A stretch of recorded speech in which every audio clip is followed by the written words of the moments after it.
Hello everyone, welcome back. So today I wanted to revisit my first day in the Philippines. If you guys didn't know, I made a video about my first day in the Philippines before, and I kind of showed how to get set up a little bit, and it was also about meeting someone in the Philippines. I'm going to try to revisit that and show a little bit about things that I could have done differently just to make life a little easier. We're going to talk about money, we're going to talk about phone plans, we're going to talk about transportation and all that stuff, and kind of note some of the things that I did that I could have done differently and probably will do differently next time. So if that sounds like something interesting to you, please like the video and subscribe to my channel for more content. I promise I'm going abroad soon, so I'll keep you guys posted on that. One thing you're going to want to do before you even get to the Philippines is buy a plane ticket, and those things ain't cheap. My recommendation is that there's really no cheat code for getting a cheap flight to the Philippines, or anywhere really. If you want, you could get a job in the aviation industry, but you're still going to be flying on standby, which is kind of annoying. But anyway, the prices are changing all the time. I can't really tell you how to get a cheaper ticket, but I can tell you to plan ahead, which is what I should have done because I was a little bit spontaneous in my decision. But really, it would have been better if I had looked at some of these prices, and I want to tell you guys not to believe everything you read. So when you're planning a trip to the Philippines, you really want to plan ahead. And I just recommend staying with some of the well-established agents. Some of these advertised prices will be a little bit misleading, and if you try to get on the phone with them to confirm, they will never stop calling you. So let's look at my favorite. I usually go to Priceline.com. If you're going to come back, you probably want a round trip ticket, and just put in your information wherever you want to go, and you can try out a few different locations. And also I would look several months into the future, because that will give you the best view of what the price actually is. If you just look at the first thing that comes up from your search terms, you're probably not going to get the best price. So it's best to plan ahead and not just be spontaneous about it. And there's nothing wrong with being spontaneous. I just think this is one of those items where you really want to have a plan in order to save some money. And like I said, just stay with the main things. You can also check the airlines, and the prices probably won't change much, but you can get a better idea of maybe rewards you can get, and also just ways to save money. Another thing I would make sure of before you leave for the Philippines is how to pack. And if you're like me, you have some camera equipment, you probably want to carry on your batteries. So if you have any equipment, take the batteries out, because that could be a fire hazard if they're stowed in the cargo. So they have to be carry-on. Other things like toiletries, and usually I bring a multi-tool with me because it comes in real handy for many different things. And obviously you're going to want to put the metal tool and the toiletries in the checked baggage. Otherwise, I travel pretty light, so you do you, and yeah, hopefully that'll help you plan a little better for your trip if you haven't done this before, or maybe you have and you just need some practice, because it's a skill that you constantly need refining. So anyway, let's move to the second tip. Now, when I'm looking for a hotel, I usually go to Booking.com, and I've had very good luck with the Oyo hotels in the Philippines. It's just a very simple, cheap room, not too many frills, very good for the price, and you definitely want to pay attention to some of the reviews. As you can see here, it's like $73 for 1 week, so that's definitely a pretty good deal. One thing I want to note is if you put the address directly into Google Maps, you're really not going to get the exact location, which is kind of counterintuitive because you'd think you can just put anything into Google Maps. And while Google Maps is useful in the Philippines, it really doesn't give exact locations, and it's not very precise. When I first went And you know, this is kind of my mistake, but I just looked up the address. I kind of scanned it and typed it in, and I found the directions from the airport to this dot on the map. But when I got out, it was just in the middle of that street. So what you're really going to want to do is look at the names, the very specific name of the building or the business that you're going to, and that will tell the taxi driver or whoever you're riding with where to go. And just to save you a lot of hassle on your first day, because the first time I did it, I took a taxi and I just got out and the driver left and I was like, hey, where am I? You know, so I had to pay another, you know, little tuk-tuk driver to take me to the hotel. And it took a little while to get there, but, you know, I had to pay him in addition to the taxi that I already got. So just be careful while you're traveling. Make sure any taxis have their meters running, and you'll generally be pretty safe from any scams in the Philippines, unlike some other Asian countries. But it's generally not too bad in the Philippines. So, you know, and later after your first night, maybe you want to upgrade to an apartment, or if you're really adventurous, you could just get a hostel. But usually I like to have the room to myself. Number 3. Now, when I was in the Philippines, I used to mess around with cash a lot because, you know, that's just kind of when you get to the airport, you get cash out of an ATM usually, and you just go about your normal life using cash. But that kind of brings up a few problems in the Philippines where taxi drivers and other people's like you generally don't want to spend the time just messing around with cash. And besides, many of those vendors in the Philippines won't have cash or change to give you anyway. And that might be part of a little low-level scam where they're just like, oh yeah, thanks, you know, and then they walk away. Or they try to, you know, act like it's a tip from you when really you wanted change. And that will happen a lot, so just be careful. And know your boundaries with that. Don't let tuk-tuk drivers tell you that it was actually a really long trip, so they're going to charge you extra. You agree to the price before you go, and then you stick to that price. And that's what I always followed. That was my kind of principle in the Philippines with, you know, drivers. So, you know, if you want, you can definitely give them a tip, and I think that would be nice, and I usually do. But if they start demanding it because it was kind of a long trip, I wouldn't put up with that normally. It's not just drivers, they just won't have change for you. There's many different apps you can use like Gcash, which is a really popular payment app in the Philippines. And Wise has been great for transferring money to different countries and back. You know, definitely better than other things like PayPal.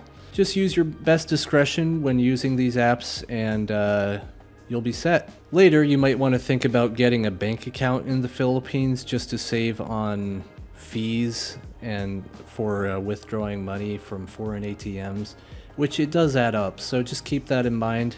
Number 4, as far as phones, you're going to want to have your mobile service provider updated, so I would call them before you leave the country, and just keep in mind that they automatically activate your international roaming, so there will be a lot of data used if you don't turn off your data. So I would recommend just going on your phone and turning off roaming whenever you can while you're in the Philippines.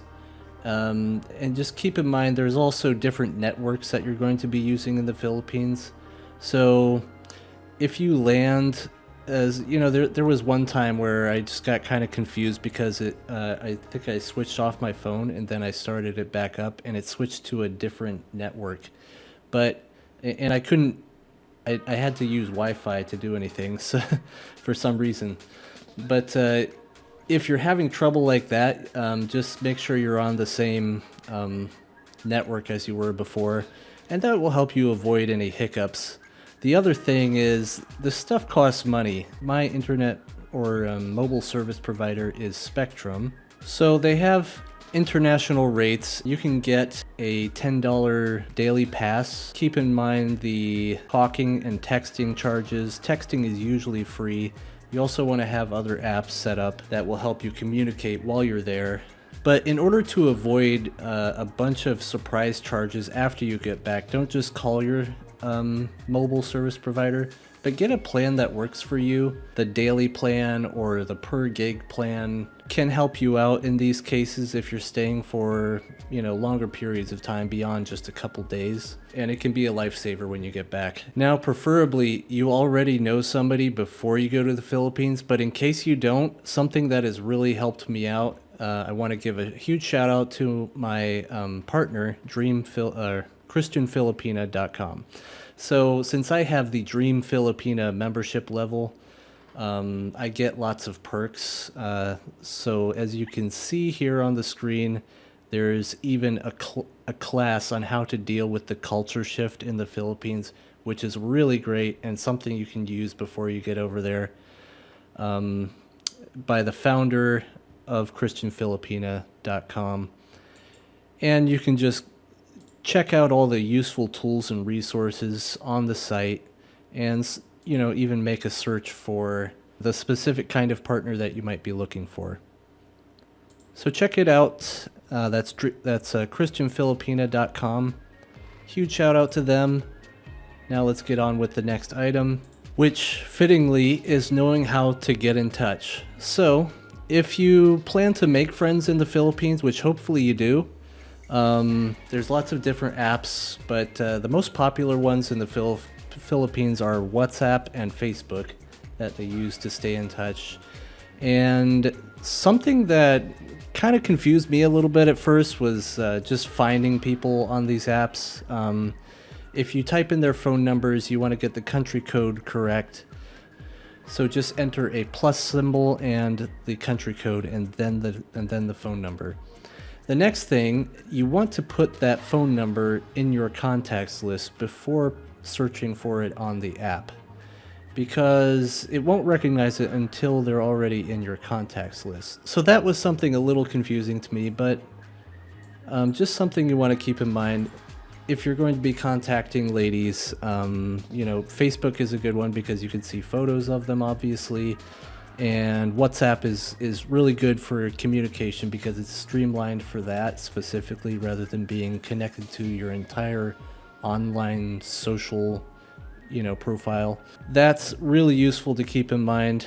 Now, in my opinion, this is one of the biggest things because getting around in the Philippines, it's not necessarily easy or cheap, and there's always somebody looking to make a few pesos off of you.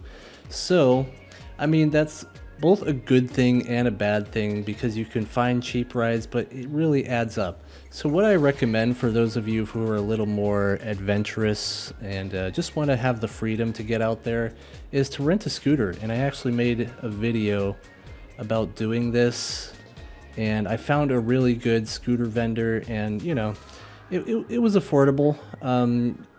Obviously check the rates before you go rent one. Or you could even buy one, depending on how long you're staying. So it's up to you. Chad, motorcycle rental. I'm not depositing any IDs. Because no matter what, if I lost your passport or what IDs that you deposit, that's my problem. So, big trouble. Doing crazy stuff, like you keep spending the days without paying it, and you just drop the bike anywhere you live and you're gone like that. No worries, I can contact my cousin. You'll find it one way or another. Yeah, I can find it easy. Awesome. Easy to find for you. Just kidding.